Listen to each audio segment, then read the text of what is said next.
ఇక ప్లూటో కానీ మరొక గ్రహం కానీ మరొక గ్రహం కానీ ఇక ఏది కూడా నీకు నివాస యోగ్యమైనటువంటిది.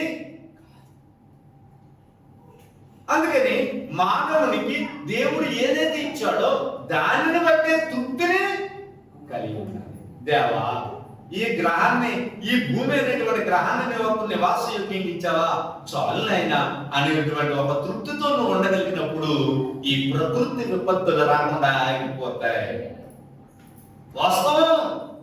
మానవుడు, దేవా ఇదిగో ఇంత పంటను నాకు ఇచ్చావా, ఈసారి చాలునైనా అనేటువంటి ఒక తృప్తితో నువ్వు ఉండగలిగినప్పుడు ప్రకృతి విపత్తు తుఫానులు అనేటువంటి ఆగిపోతూ ఉంటూ ఉంటాయి. అందుకని చాలా ఈ ప్రకృతి నుండి వచ్చేటువంటి ఈ పంచభూతముల నుండి వచ్చేటువంటివి, వీటిని నువ్వు తట్టుకోలేకపోతున్నావంటే మర్చిపోవద్దు. కాబట్టి ఇట్టి రీతిగా అంటే దేవుణ్ణి కాకోకుండా ఆరాధించే వాటిని కూడా ఆరాధన చేస్తున్నారు, కానీ దేవుణ్ణి కాకుండా ఆరాధన చేస్తూ ఉన్నారు అన్నమాట. అందుకే కొంతమంది అంటూ ఉంటారు, మీ దేవుడు వేరండి, మా దేవుడు వేరండి. అంటే వాళ్ళు కూడా ఎవరిని ఆరాధన చేస్తున్నారు అన్నమాట, దేవుడనే ఆరాధన చేస్తున్నారు. కానీ దేవుడు అనేటువంటి వాడు ఎలా ఉంటాడో వారికి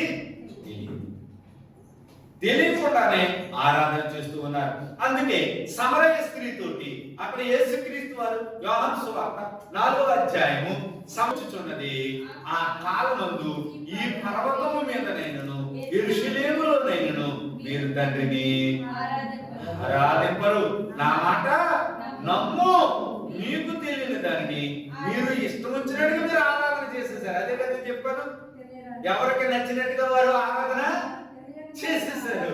కానీ ఎప్పటి నుంచి అయితే కనుక ఇదిగో నేను ఒక శాసనాన్ని ఇస్తున్నాను, ఆ శాసనం ప్రకారంగానే మీరు ఆరాధన చేయాలి. అయితే యథార్థంగా ఆరాధించువారు, నేను ఇచ్చేటువంటి శాసనం ఎలాంటిది అనమాట, మీరు ఆరాధన చేయాలనుకుంటే కనుక, యథార్థమైనటువంటి ఆరాధన చేయాలనుకుంటే కనుక మీరు ఈ విధంగా ఇదిగో ప్రతి ఆదివారం కూడా ఇక్కడ ఆరాధన ఎలాగైతే జరుగుతూ ఉందో, ఈ బిల్డింగ్ లో ఎలాగైతే ఆరాధన జరుగుతూ ఉందో, అదే విధంగా క్రైస్తవులను పిలువబడుతున్నటువంటి ప్రతి ఒక్కరూ కూడా అలాగే ఆరాధన చేయాలని దేవుడు కోరుకుంటున్నాడు అన్నమాట.